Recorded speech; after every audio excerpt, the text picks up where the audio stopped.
अस्सलाम वालेकुम। कैसे हैं सब लोग? दुआ है कि अल्लाह करे कि आप सभी लोग बहुत खैरियत से हों और शुक्र है रब्बुल आलमीन का कि जी हम भी ठीक है अल्हम्दुलिल्लाह। हाँ जी, आज क्या हो रहा है? जैसे मैंने आपसे कहा था हम बहुत ही आला रेसिपी बनाने वाले हैं, तो अल्हम्दुलिल्लाह ये तो रोज़ ही होता है। तो आज आप सभी लोग सीखने वाले हैं मलका मसाले का कोरमा और मलका सेवइयों का ज़र्दा। ठीक है जी, ये 2 रेसिपीज़ बनेंगी और आप सभी लोग मुझे कॉल कर सकते हैं, जो दिल चाहता है बात करते हैं। कॉल करने का तरीका तो अब आपको पता चल ही गया होगा। तो ये करेंगे, अपना मैसेज दे देंगे, जो भी कहना चाहते हो वो कह सकते हैं। कल जो कॉल्स आई थी और जो भी मैसेज आपने दिया था, तो इंशाअल्लाह अज़ीज़ आज आपकी कॉल का जवाब दे दूँगी, क्योंकि टाइम नहीं था प्रोग्राम में, इस वजह से। चलिए जी, यहाँ पे काम शुरू करेंगे। अच्छा, मेरे पास ये कुकिंग ऑयल है। मलका मसाले पे जो लिखा हुआ है उसमें लिखा हुआ है, ये सारी पहले बात तरकीब लिखी हुई है। उनका मसाला आप ख़रीदते हैं तो सारी चीज़ें, तरकीब, हर चीज़ डब्बे पे लिखी हुई है। तो यहाँ पर उन्होंने जो तेल दिया है हमें तकरीबन 1.5 प्याली। ठीक है जी, तो ये मलका मसाला अभी मैं इसमें इस्तेमाल करूँगी। ये वो तेल है जिसमें कि प्याज को फ्राई किया गया था। ये सारा का सारा मैं इसमें शामिल कर रही हूँ।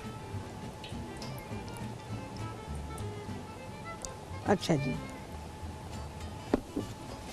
अब जाएगा इसमें पिसा हुआ अदरक और लहसुन। हर चीज़ की क्वांटिटी इसमें दी हुई है, आप उसको फॉलो कर सकते हैं।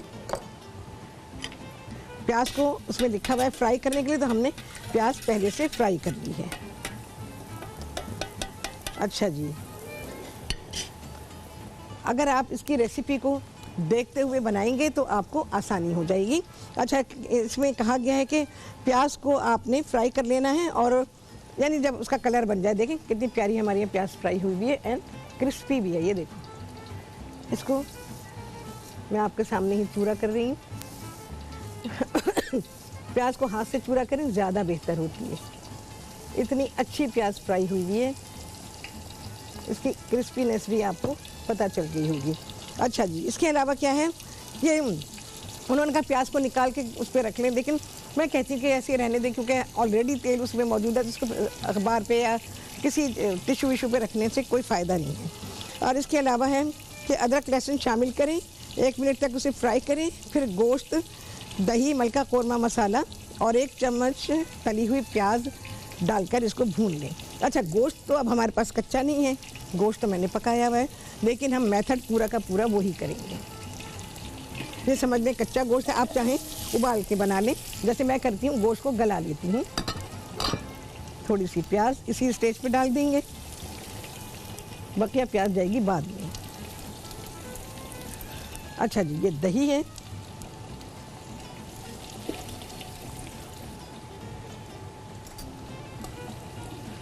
ये 1.5 प्याली दही है। तो हर चीज़ की क्वांटिटी आपको लिखी हुई मिल जाएगी, तो आपको उसको फॉलो करना बेहद आसान है।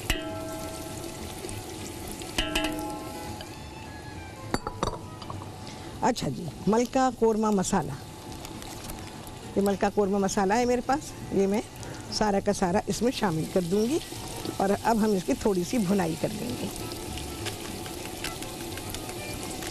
ज़रूरत पड़े तो आपने थोड़ा थोड़ा पानी भी इसमें शामिल करना है भूनने के लिए, तो ज़रा सा मैं पानी डाल दूंगी।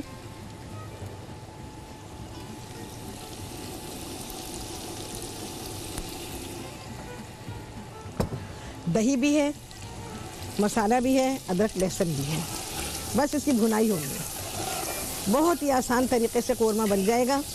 कोरमा वैसे बहुत ही, आप वैसे बनाएं तब भी बहुत ही आसान तरीके से कोरमा पकता है। यहीं पर ही आपको पता चल जाएगा जब आप इसकी भुनाई करेंगे तो कोरमा कैसा पकने वाला है। बकिया की चीज़ें क्या जाने वाली हैं इसमें, थोड़ी सी बारीक कटी अदरक जाएगी, ये रखिए अभी डाल देती हूँ थोड़ी सी। ये प्याज जो हमारे पास बची हुई है ये, और आखिर में बादाम जाएंगे, जो कि डिब्बे के ऊपर हर चीज़ लिखी है, उसी के मुताबिक मैं सारी चीज़ें कर रही हूँ। ठीक है जी, बकिया मेरे पास यखनी है, पानी की जगह अब मैं यखनी का इस्तेमाल करूँगी। ठीक है जी, तो ये हो गई हमारी रेसिपी कोरमे की। अब वीकेंड आ रहा है तो आप आराम से इस कोरमे को पका सकते हैं। देखो कौरमे में एक ख़ास खुशबू होती है और एक ख़ास इसका टेक्सचर होता है और एक अलग ही रंग होता है जो कि आम सालन का नहीं होता। तो कौरमे में ये सारी खूबियाँ होनी बहुत ही ज़रूरी हैं।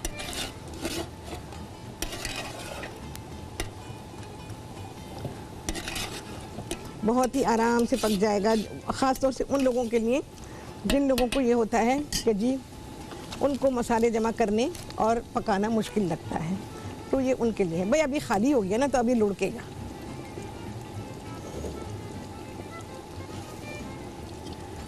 तो उनके लिए तो बेहद आसानी है। तो आप अपनी कन्वीनियंस के लिए तैयार मसाला, मलका का तैयार मसाला ले सकते हैं और जो भी चीज़ पकाना चाहें आप पका सकते हैं। अच्छा, गोश्त को मैंने गला लिया है बिल्कुल ही, क्योंकि कौरमा तो चला जाएगा अब दम पे। कौरमा पकता ही दम पर है, आप यकीन जानें। कौरमे में अगर आपने घंटों लगा दिए तो कौरमा पकता है। अगर आपने कच्चा गोश्त डाला है ऑब्वियसली उसमें टाइम लगता है, लेकिन वो कच्चा गोश्त भी दम पर ही पकेगा। शुरू से लेके आखिर तक कौरमा दम पर पकता है। चलें जी, आ गया है ब्रेक। इसके बाद क्या करेंगे? हाँ, कौरमे को फिनिश करेंगे और बनाएंगे मलका सिवैयों का जर्दा। आप सभी देखेंगे ब्रेक के बाद।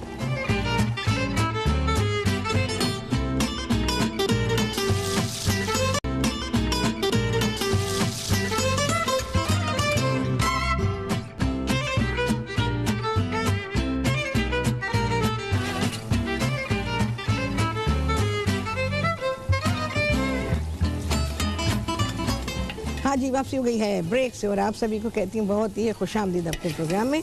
अच्छा जी, यहाँ पर भुनाई हो चुकी है, अब बकिया चीज़ें मैं इसमें शामिल कर रही हूँ।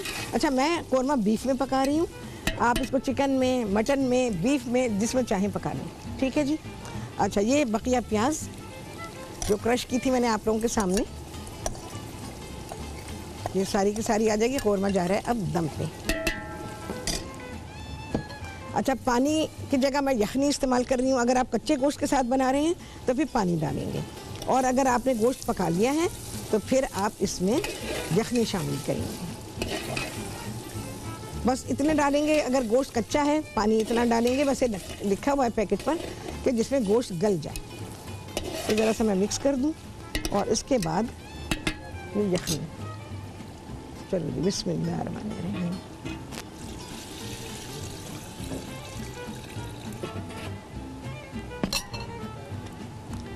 चलिए, कौरमा गया दम पे।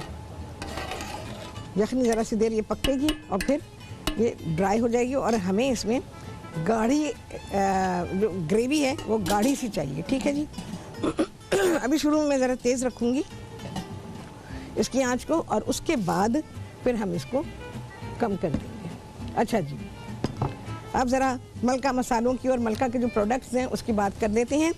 मलका का पैगाम आप सभी लोगों के लिए, थोड़ा सा घी डाल दूँ सिवैयों का जर्दा पकाने के लिए, फिर मैं आपको मलका मसालों का पैगाम पहुंचाती हूँ। आई गेस इतना काफ़ी है। अच्छा, ये जो मैं जर्दा पका रही हूँ इसके पैकेट के पीछे, सिवैयों के पैकेट के पीछे इनकी रेसिपी लिखी हुई है, तो आप चाहें तो उसको बना लें, मैं अपनी रेसिपी बना रही हूँ, ठीक है जी। तो आप चाहें तो अपनी रेसिपी बना लीजिए, बहुत ही आसान तरीके से बना रही हूँ। अच्छा जी, ये मेरे पास इलायचियाँ हैं और एक आध लौंग इसमें डालना चाहें तो मर्ज़ी है आपकी। ज़रा सा फ्राई करेंगे, कोई सिवैयाँ फ्राई नहीं कर रही हूँ, कुछ भी नहीं कर रही हूँ। थोड़ा सा मेवे मेरे पास सिर्फ किशमिश और बादाम हैं।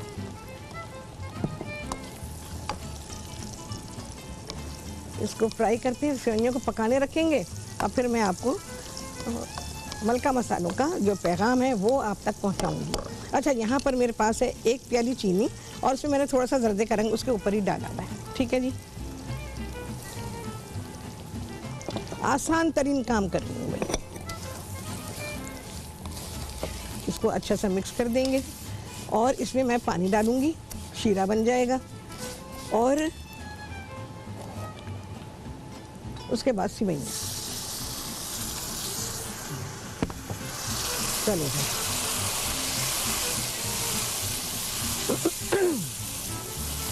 ज़रा इसमें चीनी को घुल जाने देती हूँ और उसके बाद सिवैयों को ऐड करेंगे। अच्छा,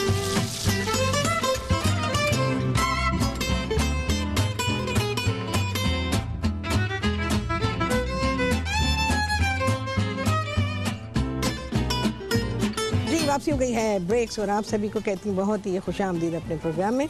अच्छा जी, ये देखें सिवैयाँ देख लें आप, खिली खिली हैं। 2 मिनट और रखना पड़ेगा इसको दम पे। अच्छा, इस स्टेज पे आप डालेंगे पाउडर मिल्क, ठीक है?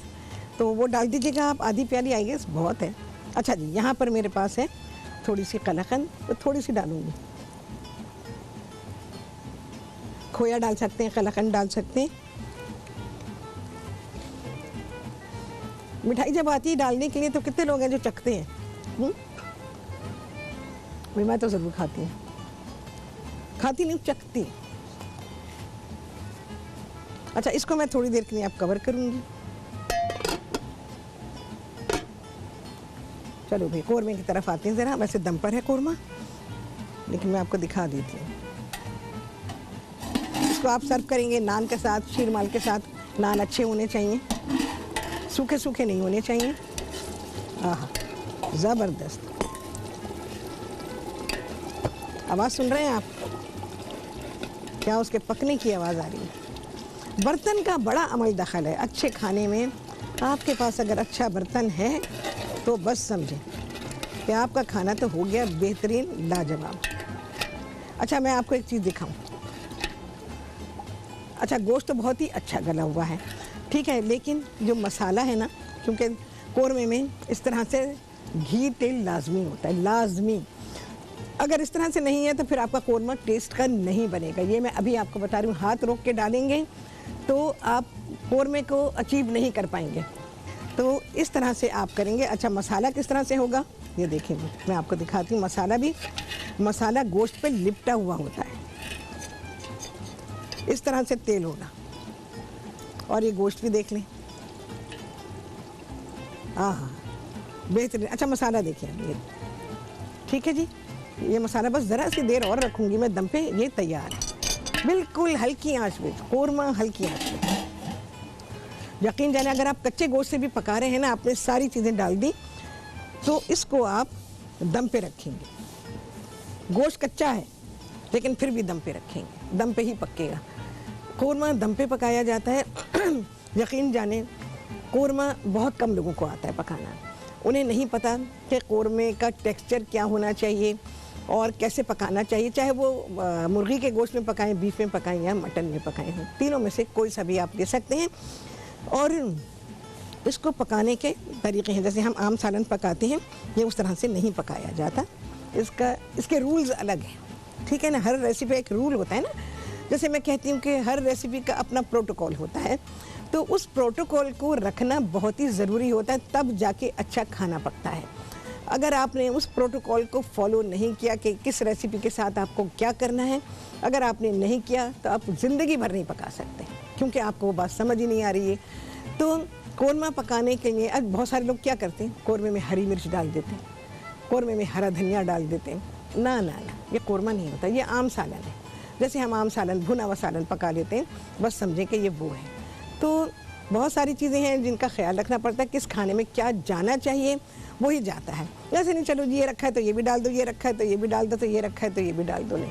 अगर आपने रेसिपी का नाम रखा है तो फिर उस नाम को फॉलो करेंगे। और अगर आप ऐसे ही पका रहे हैं, चलो जी ये गोश्त रखा हुआ, चलो कुछ पका लेते हैं, कुछ आपने कोरमे को फॉलो किया, कुछ आपने आम सालन को फॉलो किया और बस इस तरह से पका लिया, तो फिर आप क्या नाम देंगे अपनी रेसिपी को? तो बहुत सारे लोग क्या करते हैं कि इसमें लेमन भी, बाज़ लोगों को तो मैंने देखा है कि कोरमे के साथ लेमन भी रखते हैं, तो लेमन नहीं जाएगा कोरमे के साथ, कभी भी नहीं जाएगा लेमन। ना हरी मिर्च जाएगी, ना हरा धनिया जाएगा।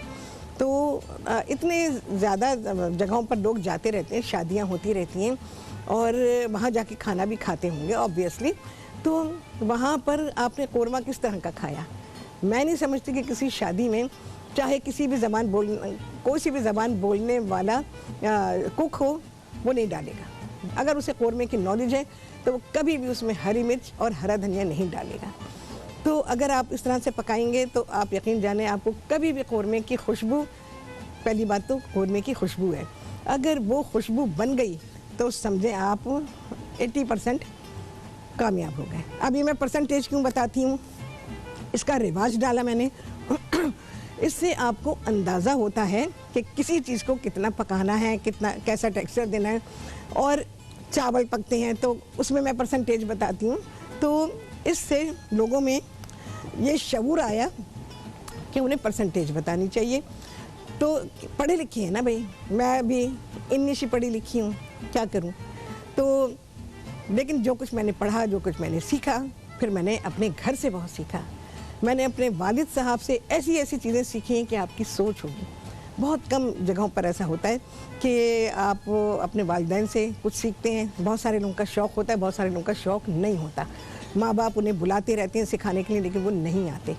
तो मेरी जो उनके साथ एसोसिएशन रही है, मेरे वालिद साहब के साथ, तो मुझे बड़ी नॉलेज, फूड की नॉलेज मिली, मेडिसिन की नॉलेज मिली, हिकमत की नॉलेज मिली मुझे, बहुत सारी चीज़ों की।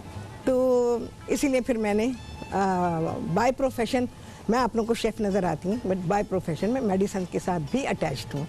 तो ये सारी चीज़ें जो आप लोगों को मिलती हैं, तो ये मेरी नॉलेज होती है। ये सीखा सिखाया नहीं होता, इसका कभी कोई स्क्रिप्ट तैयार नहीं किया गया। मेरे प्रोग्राम का कभी भी कोई स्क्रिप्ट नहीं बनाया गया कि मुझे ये बोलना है तो मुझे ये बोलना है, नहीं। मैं प्रोग्राम में आके खड़ी होती हूँ और बस फिर खुद ही सब शुरू हो जाता है, अल्हम्दुलिल्लाह। तो ये सारी चीज़ें स्टडी है, नॉलेज है, एक्सपीरियंस है, बहुत सारी चीज़ों के बिना पे मैं ये सारी चीज़ें करती हूँ। कोरमा के बारे में यकीन जाने, अगर मेरे पास क्लास हो ना कोरमे की, मैं आपको उसी दिन पक्का करके भेजूँगी। उसी दिन आप बिल्कुल वो पकाएंगे जो मंझा हुआ बावर्ची पकाता है, आप वो कोरमा पकाएंगे। लेकिन बस क्या करें, प्रोग्राम का टाइम जितना है, अपने पास से जितनी हो सकती है मैं नॉलेज आप लोगों को दे देती हूँ। और आई गेस कि बहुत काफ़ी होती है, क्योंकि नॉलेज देने का जो मेरा तरीक़ा है, मिनिमम टाइम में मैक्सिमम नॉलेज आप तक पहुँच जाए। ठीक है जी। और आई गेस कि मैं अब इसे चेक करूँ।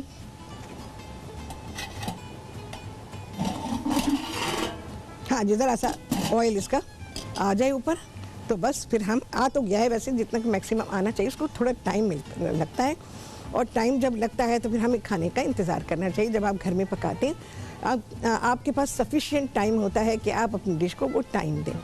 अच्छा जी, कल आई थी तैयबा की कॉल, और किसकी कॉल थी मैं रिप्लाई ना कर सकी। तैयबा, आपका बेहद शुक्रिया, आपकी तारीफ़ का बेहद शुक्रिया। वो नारा तो आप ही लगाती हैं, आपके मुँह से अच्छा लगता है। मैं अगर कहूँगी कि तैयबा ने मुझे ये कहा, वो अच्छा नहीं लगेगा, मुझे नहीं अच्छा लगेगा। वो तो मैं आपके ही मुँह से सुनना चाहती हूँ। तो इंशाअल्लाह अज़ीज़, हमारे यहाँ फ़ोन लाइन्स हमारी ठीक हो जाएंगी।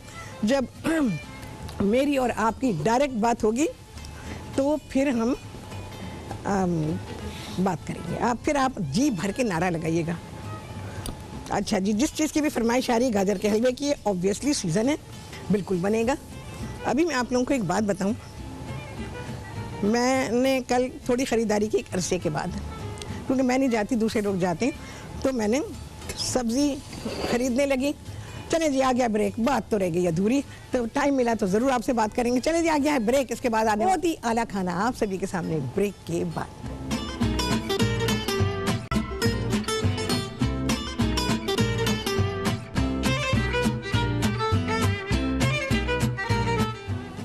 हाँ जी, वापसी हो गई है ब्रेक से, और आप सभी को कहती हूँ बहुत ही खुशामदीद अपने प्रोग्राम में। अच्छा जी, अदरक डाली ऊपर से, और ये बादाम जो मलका मसालों के डब्बे पे लिखा है, मैं बिल्कुल वो ही कर रही हूँ।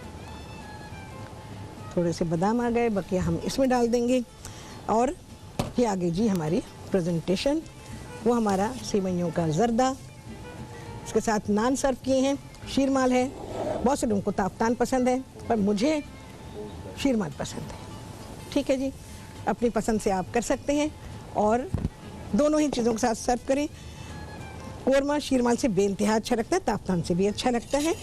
बहुत से लोगों को ये होता है कि जी इसमें मिठास है, ऑब्वियसली मिठास है उसके अंदर, और ये मिठास ही कोरमे में बहुत ही कॉम्प्लीमेंट करती है। बहुत सारे लोग कहते हैं कि जी अरे यार खाना दिखाओ, मुझे देखा हुआ है लोगों ने। तो आप क्या करेंगे कि बहुत सारे लोग हैं कहते हैं कि जी जर्दा और पुलाव मिला के खाते हैं, तो उन्हें बिल्कुल भी सेंस नहीं है उन लोगों को जो इस बात का मजाक भी बनाते हैं, जर्दा और बिरयानी मिला के खाते हैं। तो इससे क्या है कि उन्हें यही नहीं पता, सारी दुनिया में sweet and Sawar, sweet and salty खाने तैयार किए जाते हैं और बड़े शौक़ से खाए जाते हैं सारी दुनिया में। मुतंजन बनता है हमारे यहाँ। मुतंजन हमारे यहाँ किसको कहते हैं?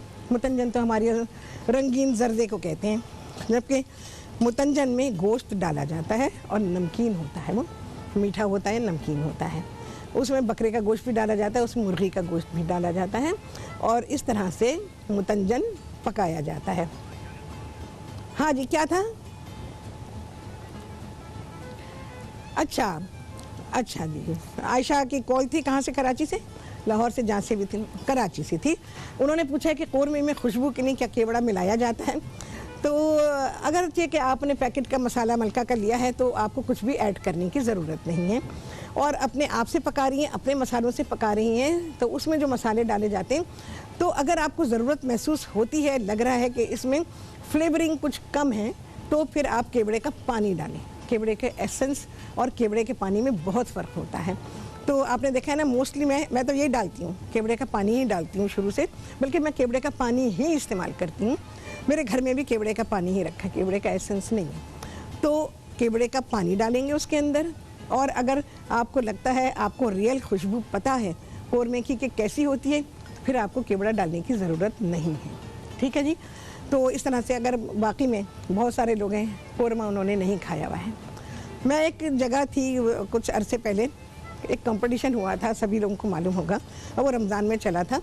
तो वहाँ पे ये सब जो आर्टिस्ट थे वो शामिल थे। चलें जी, बात अधूरी रह गई है, वही हरी मिर्च और हरे धनिए की है। तो चलें जी, गिनने लगे चांद। आप सभी लोगों ने देखा होगा और गिन रहे होंगे। आपसे होने वाली ये मुलाकात अगले प्रोग्राम में बहुत ही आला रेसिपी के साथ इंशाअल्लाह अज़ीज़। अल्लाह हाफ़िज़।